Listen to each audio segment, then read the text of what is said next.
Hi అందరికీ, నేను మీ వంకర టింకర్ వరలక్ష్మి. ఈరోజు మనం బిగ్ బాస్ రివ్యూ గురించి మాట్లాడుకుందాం. సో ఎప్పుడులాగే వరలక్ష్మి పాత షాప్లకి మరి ఒక కొత్త డ్రెస్ వేసుకొని వచ్చిందని మీకోసం రివ్యూ ఇవ్వడానికి. నేను నిన్నటి రివ్యూ అయితే నిన్నటి బిగ్ బాస్ అయితే చూడలేదు, కానీ మొన్నటి బిగ్ బాస్ చూసి దాని గురించి నేను మీకు ఇవాళ కొత్తగా ఇంట్రెస్టింగ్గా చెప్పబోతున్నాను. పెద్దగా ఇంట్రెస్టింగ్ ఏముండదు, నేను చెప్పడమే పెద్ద ఇంట్రెస్టింగ్ అనుకొని నేను ఫీల్ అవుతూ ఉంటాను. అంటే ఏంటంటే బిగ్ బాస్లో నిన్న ఫేర్ ఆర్ అన్ఫేర్ అని గేమ్ పెట్టారు కదా, ఫేక్ ఆర్ అన్ఫేక్ అని.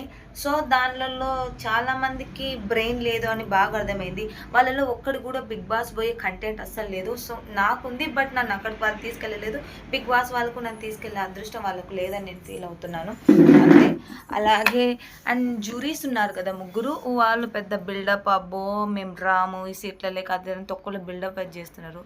యాక్చువల్లీ వాళ్ళకి ఆ జ్యూరీ సీట్ దొరకడమే పెద్ద గొప్ప.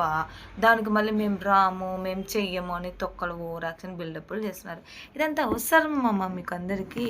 ఏదో మీకు ఇచ్చిన జాబులు మూసుకొని చేసుకోక ఏదో అంత ఇంత కష్టపడి మా వాళ్ళందరూ అంత దూరం వచ్చారు, మా నార్మల్ పీపుల్. అర్థమైందా? సో వాళ్ళకు సెలబ్రిటీస్కి మధ్య ఏదో చిన్న చిన్న గేమ్ పెడితే వాళ్ళ మైండ్ మెచ్యూరిటీ ఎలా ఉంది, వీళ్ళ మైండ్ మెచ్యూరిటీ ఎలా ఉండదో తెలిసిపోతుంది. ఈ కామన్ మ్యాన్స్ని 15 మెంబర్స్ తీసుకొని 15లో 5 మెంబర్స్ సెలెక్ట్ చేసి నథింగ్ ఉండదు కదా, కొంచెం క్లారిటీ ఉండదు.